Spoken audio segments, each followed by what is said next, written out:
Okay guys, try not to get distracted by my scarf. I know I'm dressed like an art teacher, but I'm actually here to talk to you about sleep and how you can improve your sleep routine. Now I know a lot of individuals do struggle with either staying asleep, getting off to sleep, getting enough sleep in general. So hopefully in this video I can highlight some ways that you can improve your sleep routine and get you back on track. Okay, some practical guidelines how to improve your sleep. Number one, aim for 7 to 8 hours a night, and if that means sacrificing a bit of an evening during the week, then that's something you should definitely try and do. Okay, number two, limit your caffeine intake. So around 2 o'clock in the afternoon, I'd recommend cutting off caffeine.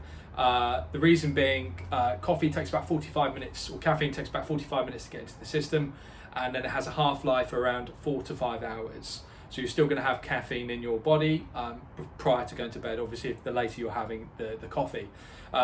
Good examples being, so a black coffee, for instance, around 150 ml, would have anything from 50 to I think 120 milligrams of caffeine. A cup of tea would be anywhere from kind of 15 to 50 milligrams of caffeine. So just give consideration to the amount of caffeine in your drink and the time you're having it. But my general recommendation would be just to stop drinking coffee after 2 o'clock in the afternoon, especially if you're struggling to get off to sleep at night. Okay, number three, limit your screen time. So about an hour to an hour and a half, maybe even 2 hours before you plan on going to bed. Try and limit your screen time, i.e. on your phone, your laptop, or even in front of the TV. Because there is evidence that shows that a lot of bright lights can disrupt the release of melatonin to obviously help you relax and induce a good night's sleep and interrupt that kind of rhythm. So limit your screen time. If you can on your phone, switch it to night mode, so it just limits the amount of light being emitted, and that should make a big difference. But obviously my first recommendation would be to switch off your devices, switch them all off, try and give yourself a break.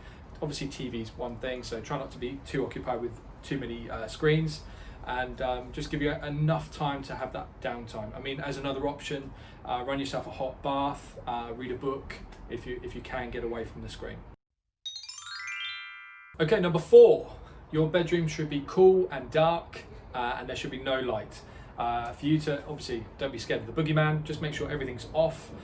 Even devices should be outside of the room or off or in airplane mode, but that room should be a dark, cool cave for you to get a good night's rest.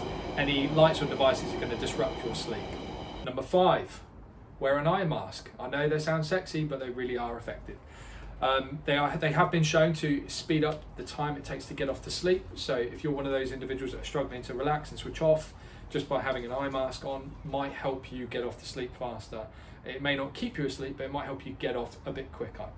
So I definitely recommend using an eye mask, and it also helps if you're sharing your bedroom with your partner and they're getting ready for bed and there's lights on, etc. So it's a good way of just keeping that light off your eyes, enabling you to have a good night's sleep. Okay, number six, if you wake up in the night for whatever reason, to use the bathroom, or you're disturbed with some loud noises outside, whatever the reason, if you wake up in the night, try to resist the temptation to check your phone. It shouldn't really be in your room anyway, but if it's off and you check your phone to see what the time is, try to avoid doing that, because what you'll then do is you'll wake yourself up even more. You'll start thinking, oh God, I've woken up at this time, I've only got a few hours left before I need to be up for work, and then you're already kind of over processing things. So try and avoid checking the time. For whatever reason you get up in the night, just avoid checking the time. Just get back into bed, close your eyes, and just try and calm yourself down. But anyway, that is all the tips at the moment for helping to improve your sleep and your bedtime routine. If you've got any questions or you're having some issues on your own, you want some help with that, drop me a message. I'll try and help out. But yeah, hope you find those tips helpful, and yeah, I'll catch you next time, guys. Cheers.